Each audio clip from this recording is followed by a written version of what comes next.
Hello बच्चों, स्वागत है आपका अपने प्यारे से चैनल लीड जे मास्टर क्लास में।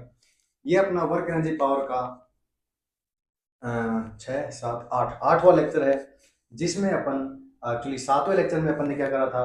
Conservative force field, non conservative, central force क्या होता है, पोटेंशियल एनर्जी क्या होती है, work done by conservative minus time delta U, work done by external agent plus का डेल्टा यू मतलब you final minus you initial, port energy क्या होती है, उसकी डिफरेंट डिफरेंट टाइप की डेफिनेशन, पाथ पे डिपेंड वर्क डन नहीं करता, कैसे करता है, सारी बातें अपन ने करी। इस लेक्चर में अपन उसी लेक्चर को कंटिन्यू करते हुए इसमें अपन जो है टाइप्स ऑफ इक्विलिब्रियम पढ़ेंगे। और जो है इक्विलिब्रियम के बाद जो है उसके जो क्वेश्चंस होते हैं, stable equilibrium, unstable equilibrium, neutral equilibrium, या उस तरह के जो भी पोटेंशियल एनर्जी से संबंधित जो क्वेश्चन होते हैं उस पे अपन फोकस करेंगे थ्योरी, थोड़ी थ्योरी के बाद। पर पहले पिछले लेक्चर से संबंधित दो क्वेश्चन जो है उसको अपन लेके चलते आगे, बढ़ते आगे, ताकि अपनी समझ और बढ़े इसमें क्या हो रहा है। क्योंकि सवाल थोड़ा थ्योरेटिकल था तो मैंने लिख दिया पहले ही कि भाई लिखने में या बोलने में मजा नहीं आता, जितना लिखे हुए समझ में आता है। तो देखिए, इसमें आपको मैच द कॉलम करना है, कंजर्वेटिव फोर्स और नॉन कंजर्वेटिव फोर्स। इन दो क्वेश्चंस के बाद अपन आगे बढ़ जाएंगे। अपन क्या पढ़ेंगे फिर, टाइप्स ऑफ इक्विलिब्रियम। क्लियर? तो देखिए, कंजर्वेटिव फोर्स में क्या क्या मैच हो रहा है आप बताना। कंजर्वेटिव फोर्स में जैसा मैंने पढ़ाया था, लेक्चर आपने देखा है, तो कहीं पर कोई दिक्कत नहीं आएगी। कंजर्वेटिव फोर्स में मैकेनिकल एनर्जी क्या होती है, कांस्टेंट होती है। जैसे कि मैंने आपको बताया था, काइनेटिक और पोटेंशियल आपस में बदल सकते हैं, लेकिन ओवरऑल कांस्टेंट रहती है। तो ऑफ कोर्स इसमें जो है पी मैच कर जाएगा। क्लियर? क्यों क्या है, kinetic energy constant. Kinetic energy constant ऐसी कोई बात नहीं हुई थी, काइनेटिक एनर्जी पोटेंशियल एनर्जी में बदल सकती है, इसलिए कांस्टेंट वाली कोई बात नहीं हुई, तो ये मैच नहीं करेगा। Work done in A close path is zero, of course ये भी मैच कर जाएगा।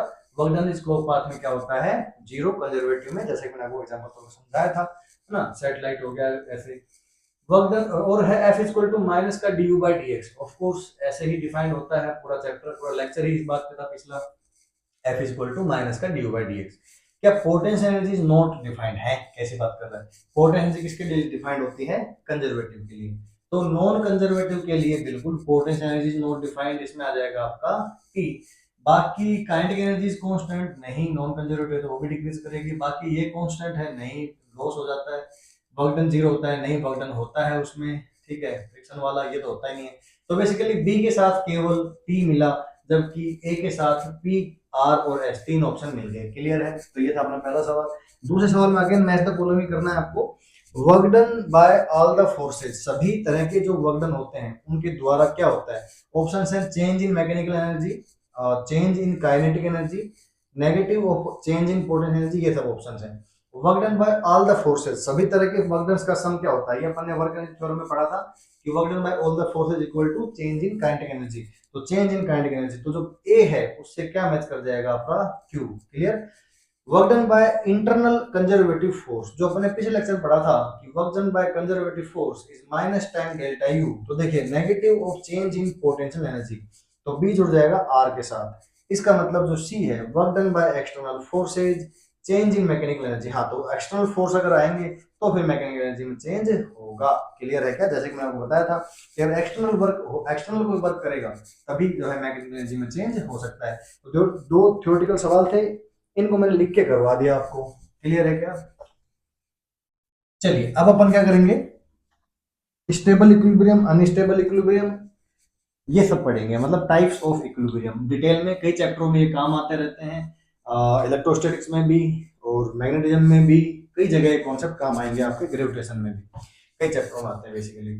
तो क्या होता है कि देखिए, टाइप्स ऑफ इक्विलिब्रियम अपनी आज की हेडिंग है, टाइप्स ऑफ इक्विलिब्रियम। ठीक है? अब ये तीन तरह का होता है।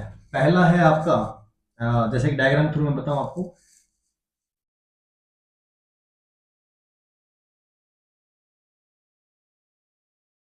बेसिकली आप समझिए कि एक ऑब्जेक्ट यहाँ पर बैठा हुआ है, एक बड़ी बॉल के ऊपर या अंदर, आप कह लीजिए यहाँ पर, यहाँ ऊपर, और यहाँ पर एक जमीन पर एक बाउल बैठी हुई छोटी। ठीक, एक बड़ी बाउल के अंदर एक छोटी बॉल ऊपर और जमीन पे। क्लियर? अब आप क्या करें, इसको इधर डिस्प्लेस करें। क्लियर? जब आप इसको इधर डिस्प्लेस करेंगे, जब आपको इधर डिस्प्लेस करेंगे तो क्या होगा, या इधर डिस्प्लेस करेंगे तो क्या होगा। जैसे बड़ी कढ़ाई होती है, उसमें अगर आप कुछ बॉल रखोगे तो बॉल को इधर डिस्प्लेस करोगे तो पहले इधर आएगी, फिर उधर जाएगी, इधर आएगी, करते करते करते करते करते करते रुकेगी। तो वो जो है आपका बाउल पक्का यही आना है लौट के। क्लियर है क्या? तो बेसिकली ऐसा हुआ, मैं फिर से कंक्लूड करूंगा थोड़ी देर में। पर मान लो आपने इसको इसको अगर थोड़ा सा इधर या उधर हिलाया, एक एक कढ़ाई सी है, उस पे आपने कंची रखी या बोल रखी, फिर उसको हल्का डिस्प्लेस किया, क्या वो लौट के वापस आएगी? लुढ़क के नीचे चली जाएगी। तो बेसिकली क्या होता है कि इस सिचुएशन में अगर आप इधर या उधर धक्का देते हो तो ये लौट के नहीं आती, जबकि इस सिचुएशन में इधर या उधर धक्का देते हो या खिसकाते हो तो वो लौट के आती है। क्लियर है? ठीक है। इस सिचुएशन में अगर आप यहां से यहां डिस्प्लेस कर दोगे तो यहीं रह जाएगी। अब मोटा मोटा फिर से, जब ये पहले यहां बैठा था तो इस पे एफ नेट क्या था? 0। इस पे जो टोटल फोर्स था वो क्या था? 0। इस पे जो फोर्स था वो क्या था? 0। इस पे फोर्स था वो क्या था? 0। इसलिए क्या था? ये एक इक्विलिब्रियम था, ये एक इक्विलिब्रियम था, ये भी एक इक्विलिब्रियम था, और ये भी एक इक्विलिब्रियम था। मोटा मोटा बेटा समझना, F is equal to minus का du बाई dx होता है। मोटा मोटा क्या है? F is equal to minus का du बाई dx होता है। क्लियर? आप देखेंगे तो सभी सिचुएशन में यहाँ पर भी स्लोप क्या है? 0, यहाँ पर भी स्लोप क्या है? 0, यहाँ पर भी स्लोप क्या है? 0। बेसिकली मैं आपको जो भी पढ़ा रहा हूँ ये u वर्सेस x के बीच में एक पार्टिकल्स को समझाते हुए मैं कोशिश कर रहा हूँ, फिर मैं इसको मर्ज कर कर एक नया ग्राफ बनाऊंगा। तो इसलिए मैं कह रहा हूँ कि स्लोप मतलब u वर्सेस x का स्लोप 0 है, तो यहाँ पर भी 0 है, यहाँ पर भी 0 है, यहाँ पर भी 0, इसलिए नेट फोर्स क्या है? 0 है, इसलिए ये इक्विलिब्रियम में है। मोटी मोटी बात ये कि ये किस में है? इक्विलिब्रियम में है। पर इक्विलिब्रियम में जब है तो इक्विलिब्रियम कितने तरह का होता है? 3 तरह का। अब कैसा कैसा 3 तरह का? देखिए, अगर आपको भरोसा है कि मैं इससे लड़ाई कर लूं, रिश्ता तोड़ दूं और वापस लौट के आ जाए, तब तो आपका जो रिश्ता है वो स्टेबल है। तो इसलिए, और अगर आपने केवल हल्का सा लड़ाई करी और वो लौट के ना आए, मतलब पहले से ही फिर मतलब मूड था जाने का, तो अनस्टेबल है। तो बेसिकली ऐसा ही यहाँ पर होता है कि जैसे अगर पार्टिकल आपने हल्का सा डिस्प्लेस किया तो पार्टिकल वापस आ जाए तो वो स्टेबल है। क्लियर? इसका मतलब वो स्टेबल इक्विलिब्रियम में था। इक्विलिब्रियम में पहले से था, तभी तो आपने हिलाया, अब हिलाया तो वापस आ गया, उसे कहते हैं स्टेबल इक्विलिब्रियम। और अगर वो मान लो जैसे ये वाला केस है, इसमें आपने हल्का सा हिलाया तो वो आगे या पीछे चला जाएगा, तो वापस नहीं आएगा। इसका मतलब वो इक्विलिब्रियम में तो था पर वो अनस्टेबल इक्विलिब्रियम था, मतलब स्टेबल नहीं था। मतलब हिंदी में अगर बात करें स्टेबल, हर कोई समझता है स्टेबल मतलब स्थिर, या मतलब एकदम अच्छी चीज, मतलब यार जो स्टेबिलिटी मतलब समझ रहे हो ना, इसका मुझे हिंदी से अभी नहीं याद आ रहा। तो स्टेबल मतलब एकदम बढ़िया, जो स्टेबल था। अनस्टेबल मतलब जो हल्का खिलाते ही भाग गया। न्यूट्रल मतलब आपका ऐसा जैसे कोई फर्क नहीं पड़ता, उदासीन, मतलब जिसको जहां रखो वहीं पे रखा रहेगा, उसे कोई दिक्कत नहीं है, धक्का मारो, लात मारो, जो करना है करो, तो दैट इज आपका न्यूट्रल। पर है तो सारे इक्विलिब्रियम, इसलिए यहाँ पर लिखा गया स्टेबल इक्विलिब्रियम, स्टेबल इक्विलिब्रियम, और यहाँ लिखा गया अनस्टेबल इक्विलिब्रियम, और यहाँ लिखा गया न्यूट्रल इक्विलिब्रियम। क्लियर है क्या? तो भाई साहब इक्विलिब्रियम तो सारे ही हैं, पर स्टेबल, अनस्टेबल और न्यूट्रल। आप मोटी मोटी बात ये भी समझना कि इस वक्त इसकी पोटेंशियल एनर्जी क्या है? मिनिमम है, और फिलहाल तो 0 ही है। इसकी पोटेंशियल एनर्जी क्या है यहाँ पर? बस 0 तो रहने दीजिए, मिनिमम है, क्योंकि हो सकता है कि आप डायग्राम में कुछ और चेंज कर दो। क्या यहाँ इसकी मैक्सिमम हाइट है जमीन से? हाँ यार, इसका मतलब इसका यू कैसा है? मैक्सिमम है। और इसका इसका जो है आप कह सकते हो कि इसमें कुछ बोलने की जरूरत ही नहीं है यार, जो भी है बस यू है नॉर्मल। बस देखिए, ये अपने आसपास के जगहों से इसका यू मिनिमम है, इसका यू अपने आसपास के जगहों से मैक्सिमम है, और इसका जो जैसा है वैसा ही है, बस बना रहेगा। तो इसका मतलब इसका जिसकी पोटेंशियल एनर्जी कम से कम होती है, आपने कई चैप्टर में सुना होगा, आगे सुनोगे कि पोटेंशियल एनर्जी जितनी कम से कम होगी उतना ही ज्यादा स्टेबिलिटी होगी। मतलब कि हम जमीन पे भागते हैं, दौड़ते हैं, सोते हैं, खेलते हैं, कुछ भी करते हैं, लेकिन जब हम बहुत ऊंची इमारत, बल्कि बहुत ऊंची क्या, दूसरी तीसरी मंजिल की इमारत हो, तो उसकी छत पर हम थोड़ा सा कोशिश रहते हैं कि यार गिर ना जाए। मुंडेर पे हम खड़े ही नहीं होते, हो सकते हैं हमारे अंदर तो हिम्मत नहीं होती कि मुंडेर खड़े उस पर दौड़े, है ना। तो क्योंकि क्यों ऐसा क्यों क्यों क्योंकि हमें डर लगता है कि यार गिर गए तो जितनी पोटेंशियल एनर्जी है ना, सारी काइनेटिक में बदल जाएगी और धड़ाम से गिरेंगे तो लगेगी, भाई साहब लगेगी क्या, हाथ पैर टूट सकते हैं, मर भी सकते हैं, इसलिए ऐसा ना करें। तो पोटेंशियल एनर्जी जो है उतनी आपकी ज्यादा होगी, उतना ही आपको क्या होगा, अनस्टेबिलिटी फील होगी। जितना ही हम ऊपर जाते हैं हमें पूरा अजीब सा लगता है, जैसे कि हवाई जहाज में हम जब मोशन करते हैं, आई मीन जब हम ट्रेवल करते हैं, तो हमें सबसे ज्यादा डर रहता है, क्योंकि गई तो खत्म है system.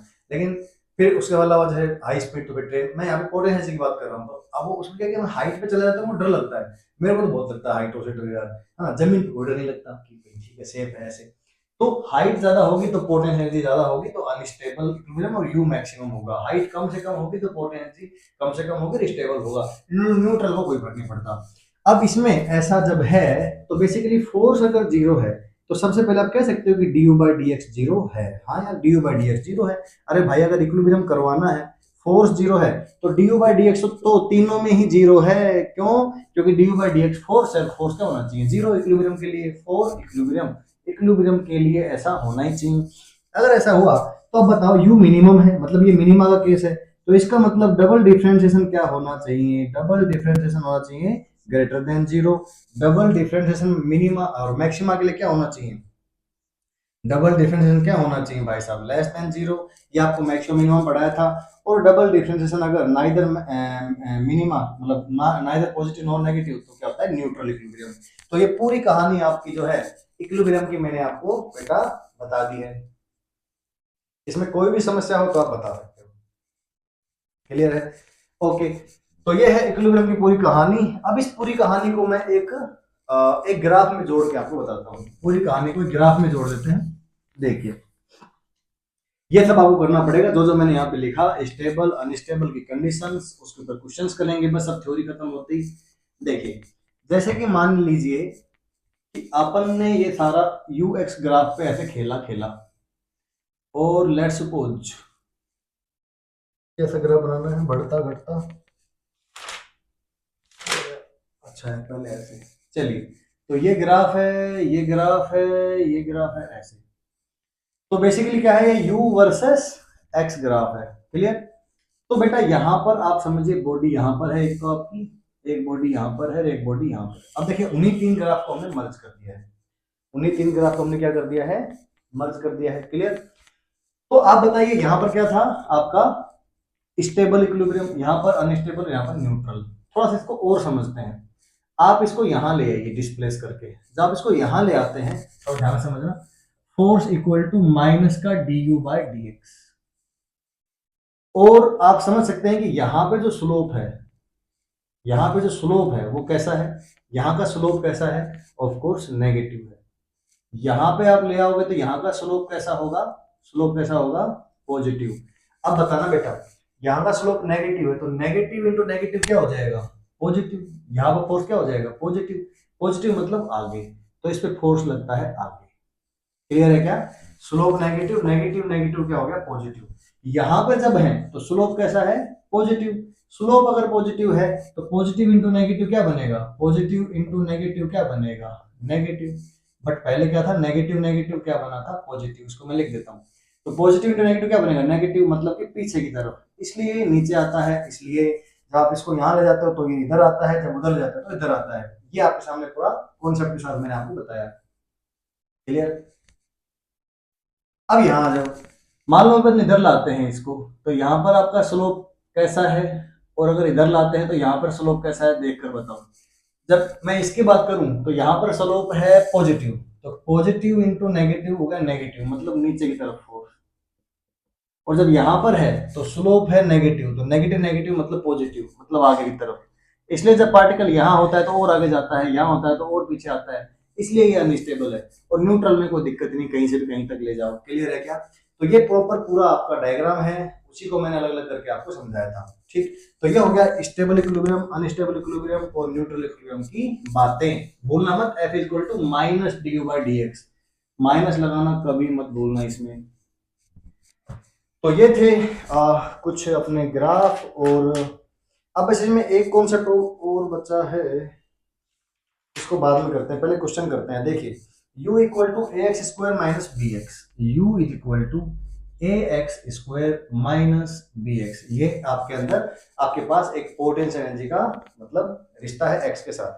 The potential energy of a for a conservative force system is given by this, where A and B are constant, find out the expression of force. सबसे पहले क्या पूछा है आपसे? पूछा है एक्सप्रेशन ऑफ फोर्स। फोर्स बताइए क्या होगा?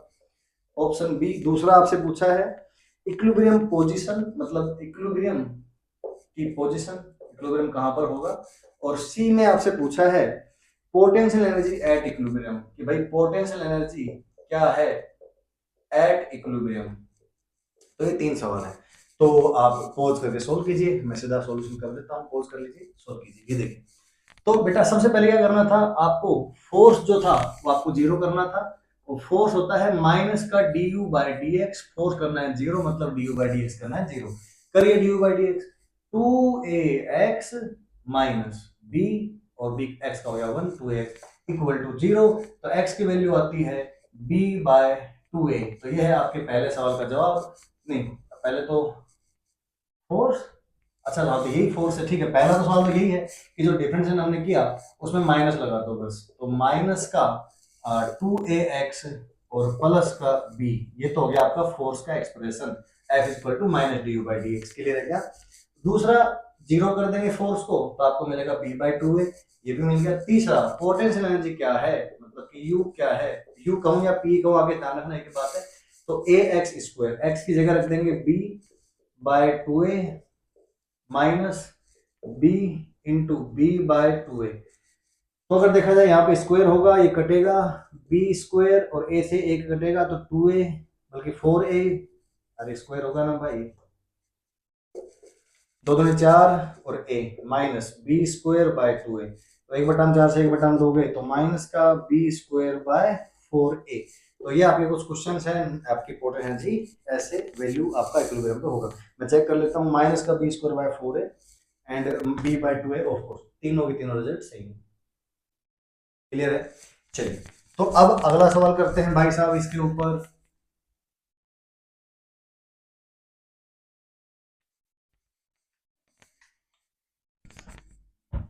अगला सवाल करते हैं, देखिए, the potential energy of a particle of mass 1 kg free to move along the X axis is given by. देखिए, एक ऑब्जेक्ट है जिसका मास 1 kg है और free to move along X axis है, उसकी पोटेंशियल एनर्जी दी जाती है X square by two minus X, X square by two minus X, ये पोटेंशियल एनर्जी दी जाती है जूल में। The if total mechanical energy of the particle is 2 joule, आपको टोटल या फिर मैकेनिकल एनर्जी कह लीजिए वो दे रखी है 2 जूल, ठीक है, तो अच्छी बात है।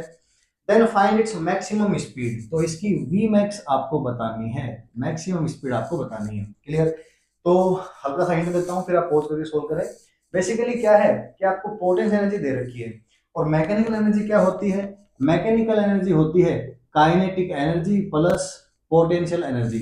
तो बेटा आपको ये दे रखी है, आपको वी मैक्स चाहिए, मतलब आपको आपको काइनेटिक एनर्जी क्या चाहिए, मैक्सिमम चाहिए। इसका मतलब पोटेंशियल एनर्जी आपको कैसे चाहिए, मिनिमम चाहिए। बस इस हिंट के साथ आप काम शुरू कर सकते हैं कि मिनिमम पोटेंशियल एनर्जी जब होगी वहीं पर ही आपका मैक्सिमम क्या होगा, काइनेटिक एनर्जी होगी, और मैक्सिमम काइनेटिक एनर्जी होगी वहीं पर ही आपका क्या होगा, मैक्सिमम वेलोसिटी होगी। कोशिश करिए, मैं भी करता हूं, पोज करके आप कोशिश करें। सबसे पहले मैंने इसको डिफरेंशिएट करना है, तभी तो क्या होगा, D U by D X को जीरो करूंगा मैं। तो मैं इसको करना हूं, two x divide by two minus one equal to zero. तो I think x equal to one आता है, x इक्वल टू वन आता है आपका। तो ठीक है, तो एक बार चेक कर लेते हैं डबल डिफरेंशिएशन क्या कह रहा है।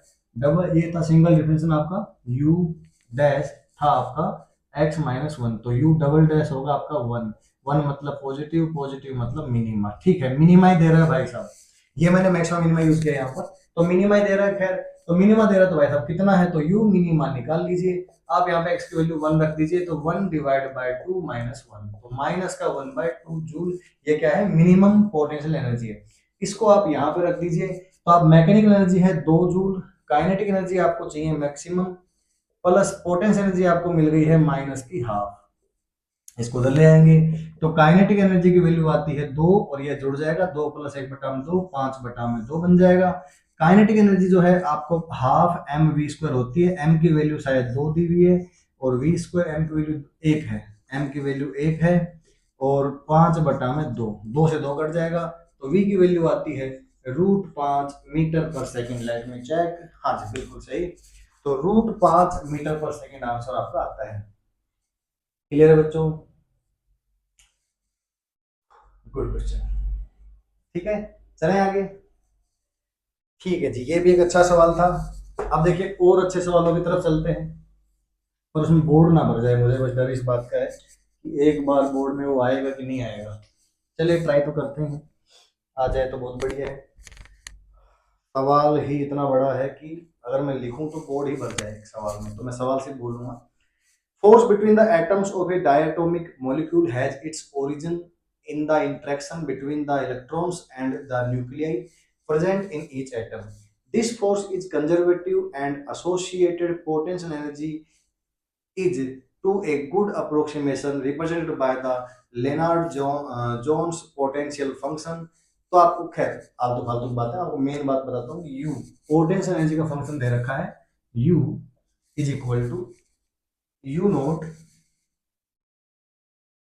ये वाला कॉन्सेप्ट बहुत बच्चों को परेशान करता है। U nought A by R का 12, ए बाय आर का power 12 minus A by R की पावर 6। तो ये कोई रिश्ता है, कोई आलतू फालतू की बातें बोलने के बाद पता चला कि भाई ये रिश्ते पे पोटेंशियल एनर्जी डिपेंड करती है। ठीक, ऐसा ऐसा। Here r is the distance between the two atoms and u naught are positive constant। ठीक है, मतलब r वेरिएबल है, a और u naught constant है। Develop the expression for the associated force and find the equilibrium separation between the atoms। तो आपको force भी बताना है और इक्विलिब्रियम सेपरेशन बताना है। तो फोर्स बताना है और इक्विलिब्रियम सेपरेशन बताना है। ठीक है, तो इक्विलिब्रियम सेपरेशन के लिए क्या करना है अपने को, देखो du बाय dr क्या कर देना है, 0। सबसे पहले ये भाग जाएगा, इसका डिफरेंशिएशन करना है। तो पहले मैं इसको 0 के सामने ले जाते हुए इसको एक बार ढंग से लिख लूं, a की पावर 12 r की पावर -12 माइनस a की पावर 6 r की पावर -6। अभी सिर्फ मैंने ढंग से लिखा है, अभी मैंने डिफरेंशिएशन किया नहीं है। अब मैं इसका डिफरेंशिएशन करूंगा, इक्वल टू 0 कर दूंगा। ठीक है, और इसको तो मैं ले गया पहले ही। देखिए a की पावर 12 एज इट इज रहा, -12 बाहर और r की पावर -13 माइनस a की पावर 6 -6 बाहर, r की पावर -7। भाई एक पावर कम कर दिया। अब देखिए ये माइनस है, ये माइनस प्लस होके फिर ये माइनस की वजह से उधर चला जाएगा। तो 12 इंटू ए की पावर 12 r की power -13 is equal to a की पावर 6 और साथ में ये 6 और r की पावर -7। ये माइनस प्लस हो गया और ये इस तरफ रह गया, मतलब उस तरफ चला गया, ये होगा। ये कटा, r की पावर 13 उधर ले ले, r की पावर 13 उधर लेंगे तो r की पावर क्या बन जाएगा, 6। एक की पावर 6 से एक की पावर 6 कटा, 2 कटा 2, एक की पावर आपका 6, ये बचा। तो r की वैल्यू आती है 2 की पावर 1/6 इंटू में a, ये आती है r की वैल्यू। तो आई थिंक आधा सवाल अपना सोल्व हो गया। मैं चेक कर लेता हूँ, 2 की पावर 1/6 और r की पावर सॉरी r आ गया इतना। हाथों हाथ बेटा r की पावर r आ चुका है ना आपका। ठीक है, r की पावर 6 आ चुका है, यहाँ से ये रहा, सीधा आप इसका स्क्वायर कर दीजिए तो r की पावर 12 भी आपके सामने आ जाएगा। इसका स्क्वायर करेंगे तो 4a की पावर 12। अब मुझे आपको r की पावर 12 और r की पावर 6 भी आगे चाहिए, इसलिए मैंने अभी निकाल लिए। क्लियर है क्या? और ये आपका पहला रिजल्ट आ गया कि भाई सेपरेशन क्या है, इक्विलिब्रियम सेपरेशन ये है, ये आंसर है आपका। और ये मुझे दो चीजें आगे चाहिए, इसलिए मैंने उनको ढंग से और लिख दिया, r की पावर 6 और r की पावर 12। आइए अब आगे बढ़ते हैं, टक टक टक टक टक टक टक टक। अब देख आपको u चाहिए ना, u चाहिए क्या चाहिए यार, equilibrium separation and find the equilibrium separation between them, develop expression for the force चाहिए भाई, फोर्स चाहिए। ठीक, अब यार फोर्स चाहिए तो du बाय dr का माइनस भी लगाना पड़ेगा, तो बड़ी मेहनत वाली काम करवा रहे हो।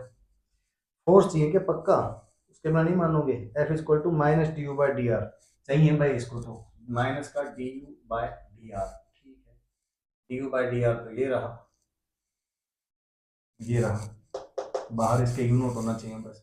तो F is equal to minus का यू नोट, अंदर क्या क्या है ये रहा, माइनस का 12 ए की पावर 12 और आर की पावर 13 में अभी इसे नीचे ले आया। ठीक है, माइनस माइनस प्लस हो गया, ए की 6 ए की पावर 6 और आर की पावर 7, ये मैंने इसको ढंग से भी लिख दिया। अब मैं चाहूं तो यहाँ से 6 कॉमन ले लूं और माइनस आई थिंक 2 उधर रखना है क्या, ठीक है, इसमें अपना माइनस तो इधर आ गया ना यार। ठीक है, इसको अपन 6 कॉमन ले लेते हैं, तो F is equal to minus का डी बाई डी आर करना है अपने को, माइनस बाहर है, यू नोट बाहर है, बाकी सारी बातें सेम है। तो F इज इक्वल टू आप 6a स्क्वायर, 6 की पावर 6 कॉमन ले लें तो माइनस का माइनस का 6 a की पावर 6 यू नोट, और बल्कि मैं तो कह रहा हूँ r की पावर 6 भी कॉमन नहीं, r की पावर एक ही r कॉमन ले लें ना, क्योंकि r की पावर 12 नीचे बन जाएगा। हाँ सही है, r की पावर एक r कॉमन ले लें तो ये देखिए, बल्कि अगर आप यहाँ से माइनस का एक कॉमन लेते ज़्यादा बेहतर रहता, ये प्लस हो जाता और अंदर माइनस बन जाएगा। ठीक है, तो यहाँ भी माइनस कर दिया, माइनस का कॉमन ले लिया अपन ने, यहाँ बच गया 2 और a अपॉन आर की पावर 12 और यहाँ आ गया माइनस a अपॉन आर की पावर 6। ये आ गया भाई आंसर। क्लियर है क्या? यही आंसर है 6u/a। बिल्कुल 6u/a 2 आर की पावर 12। क्या कॉमन लिया? नहीं यार, ये तो गड़बड़ हो गई। एक की पावर एक ए कॉमन लेना था, तो यहाँ पर एक की पावर 12 ही था क्या? ए तो 12 ही है। अच्छा, तो ए उल्टा देना है उसको। ठीक है ना यार, ये ए को उल्टा देना है तब जाकर ये बनेगा, और ये 7 बनेगा और ये 13 बनेगा। आर कॉमन नहीं लिया। Fine answer. अरे यार, वो फजाने के ऊपर जैसे आपको जाना जाता है, मेरा काम यहीं पे हो चुका है, आर की वैल्यू आ चुकी है, वहां पर रख दीजिए, काम हो जाएगा। फाइन आंसर है 6u0/a, क्योंकि ए का डिवाइड किया तभी तो वहां पे 13 और 7 के साथ ही बन पाएगा। मुझे लगा 12 बनाना था, इसलिए मैंने आर कॉमन ले लिया। इन्होंने 12 नहीं 13 बनाया है, इसलिए ए का भाग देंगे तो ए का गुना हो जाएगा। मुझे लगा पहले कि शायद आर की पावर 12 बनाना, आर की पावर 12 रखना है, और वो 13 थी तो मैंने नीचे से आर कॉमन लिया, और मैंने आंसर में जो देखा उसमें 12 ही बनाया हुआ है, तो मैं सॉरी 13 बना दिया। तो आर तो 13 था ही, पर ए तो 12 था, इसलिए ए का गुणा और ए का भाग दिया, तो जो भाग वाला ए ये रहा, गुणा वाला देख 7 और 13 हो गया। क्लियर है क्या? फाइनल आंसर आई थिंक जो है, जो बुक में लिखा है वो आंसर ये लिखा हुआ है, इसलिए मैंने बुक जैसा मैच करा दिया। हाँ, अगर मुझे नहीं पता आंसर क्या था और सब्जेक्टिव क्वेश्चन है, तो मैंने जो किया था वो भी सही था। क्लियर है क्या? चलिए, तो ये भी एक अच्छा सवाल था भाई साहब।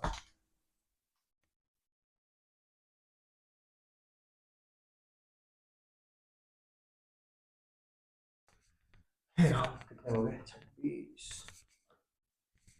अब देखते हैं इस वैरायटी के, यहाँ तो ये खत्म हो गए, आगे चलें। बहुत है अपने पास, क्वेश्चंस की कोई कमी नहीं है भाई साहब। ओ भाई साहब, ओ भाई साहब। ठीक है, ये है।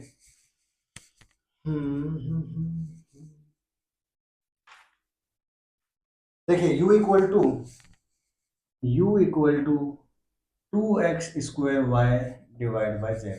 आपसे बोला है कि the force exerted on it, force आपसे पूछा है, तो फोर्स होता है आपका डेल, फोर्स होता है minus time gradient of U. तो माइनस टाइम एक्स का डिफरेंशियल 2 दूनी 4 X Y by Z I के, माइनस वाई का करेंगे तो 2x² बाय जेड जे की। अब जेड करेंगे तो माइनस माइनस प्लस हो जाएगा, क्योंकि 1/z² 1/z का डिफरेंशियल माइनस का 1/z² होता है। तो 2x² अपॉन z² और k कैप। तो ये आपका आंसर है। क्लियर? चलिए भैया, ये आपका आंसर है।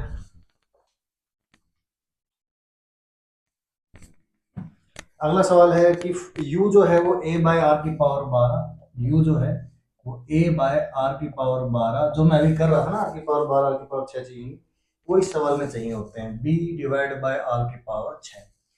आपको बोला है if the potential energy of a system of two molecules is given by this, then at equilibrium position its potential energy is equal to.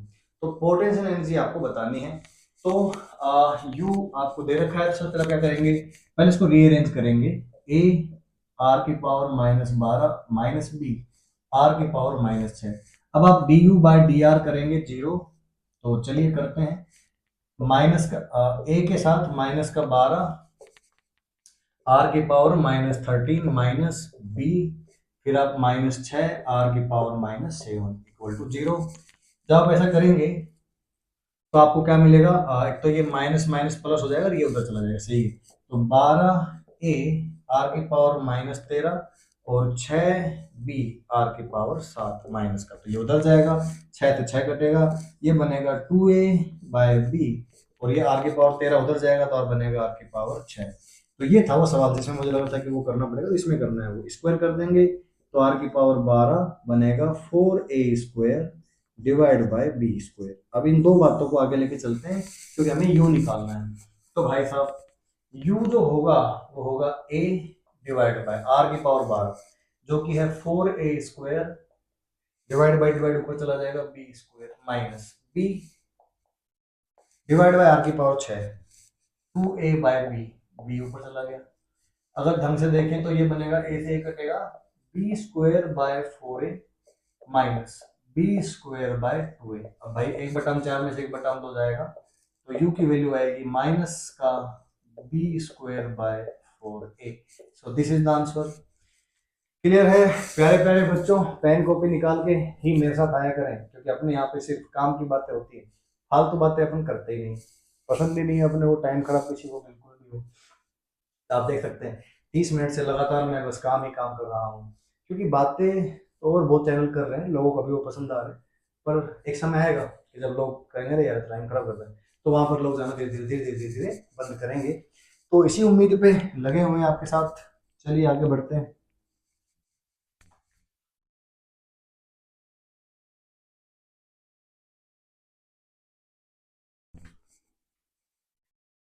हाँ, क्या और है अपने पास? है एक सवाल, then choose correct options. f is equal to 2x² minus 3x, 2x² minus 3x plus 2।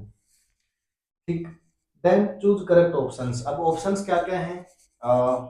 x equal to minus half is a position of stable equilibrium, या x equal to 2 is a position of stable equilibrium. तो basically चार option है, तो दो मैंने पढ़े तो समझ में आ रहा है, कहीं ना कहीं स्टेबल या अनस्टेबल कहाँ पर है वो पता करवाना चाहता है, तो मैं चेक करता हूँ। देखिए सबसे पहले क्या होता है भाई, इक्विलिब्रियम चेक करना तो फोर्स ही जीरो करना पड़ता है तो फोर्स इधर रखा है, कर देता हूँ zero.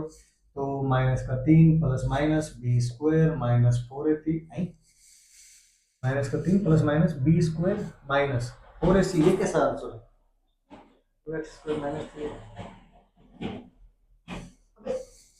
B square minus 4ac, अच्छा माइनस 2, तभी मैं सोचू यार ये तो आयोटा बनने वाला था।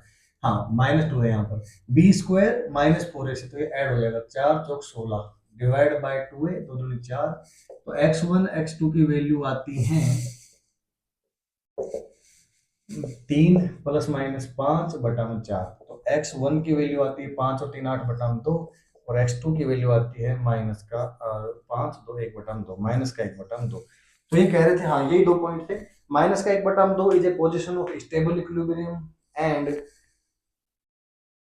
x equal to 2 is a position of stable equilibrium.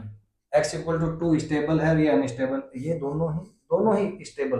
भैया दोनों ही स्टेबल है तो कोई एक तो आंसर होगा ही, उसमें करेक्ट ऑप्शन बोला है। तो देखते हैं इसमें, हाँ इन दोनों में से आंसर होगा, क्योंकि दो ही पॉइंट है और बोल दिया कि इन दोनों में दोनों ही स्टेबल है, तो कोई एक ऑप्शन इनमें से ही जाएगा, फिर तो बाकी दो ऑप्शन तो फर्जी हो गए। x equal to minus half is a position of unstable, और x equal to is a position of neutral equilibrium. अच्छा, तो ये दो ऑप्शन और थे, कह रहा है कि 2 नंबर जो न्यूट्रल है ये अनस्टेबल है, और शुरू के दो ऑप्शन थे ये स्टेबल है ये स्टेबल है, तो कोई एक स्टेबल है, इतना तो पता चल गया। चलो देखते हैं भाई साहब, स्टेबल है कोई एक तो, कौन सा है देखते हैं यार। देख सबसे पहले क्या होता है, एफ जो होता है वो माइनस का D U by D R होता है, या एक्स से चल रहा है तो अभी D U by D X होता है। मतलब कि बेसिकली ये एफ जो आया है ये आपका माइनस का D U by D R है। आप इसमें डबल डिफरेंस करेंगे तो basically D F by D X होगा, और उसे डी स्क्वायर माइनस का D square U by D X square कहेंगे। तो आप कह सकते हो कि डबल डिफरेंशिएशन कहीं ना कहीं माइनस का D F by D X है, ऐसा कह सकते हैं ना यार, क्योंकि ये है तो ये डिफरेंशिएशन किधर आ जाएगा माइनस, तो उसका डिफरेंशिएशन करें। मैंने d F by D x करा तो वो आया 4x और माइनस का 3, लेकिन मेरे को कहा गया था कि भाई डबल डिफरेंशिएशन यू का करना है तो माइनस और लगा लेना, तो यहाँ मैंने माइनस लगा लिया और ये माइनस यहाँ लग गया, तो माइनस का 4x और प्लस का 3। अब इसमें 2 रखा मैंने, तो जब मैंने 2 रखा तो ये वैल्यू आती है 2 चौक 8 माइनस का, और प्लस माइनस का 5 आती है। फिर मैंने इसमें माइनस हाफ रखा, तो माइनस हाफ रखा तो ये आ गया 2 3 5, तो प्लस का 5 आया। तो प्लस का 5 आया तो मतलब क्या, मैं ग्रेटर देन 0, तो यहाँ पर आएगा मिनिमा, और यहाँ पर आया लेस देन 0, तो यहाँ पर आएगा मैक्सिमा। तो स्टेबल इक्विलिब्रियम कौन होता है? मिनिमा वाला, मतलब कि माइनस हाफ स्टेबल इक्विलिब्रियम है। तो माइनस हाफ क्या है? स्टेबल है। मैं ढंग से लिख लेता हूँ, बाद में कोई कंफ्यूजन नहीं चाहिए अपने को। और जो ये है 2, ये है अनस्टेबल। हाँ, तो देखिए ऑप्शन था पहला, minus half is a position of stable equilibrium. हाँ, तो पहला ऑप्शन सही हो गया।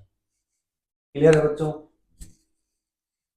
कहीं पर भी कोई भी दिक्कत हो, आप नीट जे मास्टर क्लास 1 करके अपना चैनल है टेलीग्राम पे, वहां पर आप पूछ सकते हो कि सर मेरे को ये वाली बात दोबारा समझाओ। क्लियर है? तो ये था एक अच्छा सवाल।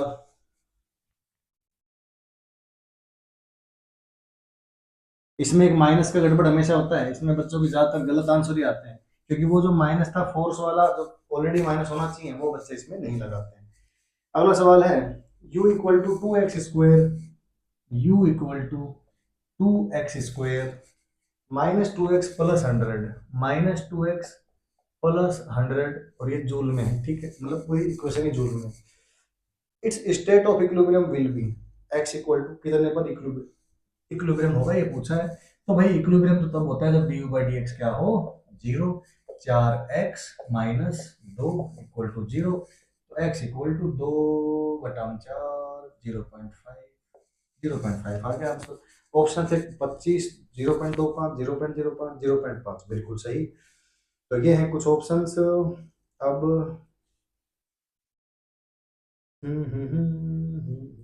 इस वैरायटी के सारे सवाल आई थिंक अपन ने कवर कर लिए हैं। यू और एक्स पे ही मेरी नजर है अभी बस। स्टेबल इक्विलिब्रियम के लिए यू और एक्स के बीच का ग्राफ, कई ऑप्शंस हैं जिसमें से ये ऑप्शन है, तो ये सही है। यू वर्सेस एक्स में स्टेबल इक्विलिब्रियम इस तरह से दर्शाया जाएगा, और अगर अनस्टेबल पूछा होता तो ये ऑप्शन चूज कर। क्लियर है क्या? तो ये एक सवाल था। बाकी हाँ, एक सवाल और अच्छा है। जितने भी इस वैरायटी की अब अपन ने पकड़ लिया स्टेबल अनस्टेबल, तो इसको खत्म करके ही मानेंगे। बाकी चीजें फिर अगले लेक्चरों में ही और चीजें भी होती रहेंगी, तो पहले इसको खत्म करते हैं। अगला सवाल है, एक ग्राफ है, u वर्सेस x का ही ग्राफ है। ग्राफ कुछ ऐसा है, टुणुक टुणुक टुणुक टुन टुन टुन टुन, ऐसे कुछ ग्राफ है। और ए पॉइंट इसको बोला, थोड़ा सा यहाँ पे करो, अच्छे से रखना। ए पॉइंट इसको बोला गया है, बी पॉइंट इसको बोला गया है, सी पॉइंट इसको बोला गया है, और डी पॉइंट इसको बोला गया है। क्लियर है? यू वर्सेस एक्स का कराव है। अब देखिए, जो the following statements is are true, A C and D are point of equilibrium, ऐसे बोला गया है। A C and D are point of equilibrium, यार ये तो सही बात है। A is a point of stable equilibrium, A is a point of stable, हाँ थोड़ा अपने आसपास से सबसे कम पर है तो स्टेबल सही है। B is unstable equilibrium, B B अपने आसपास सबसे ऊपर है तो अनस्टेबल, ये भी सही है। तो all of above, of course all of above is the answer. Clear है? ठीक।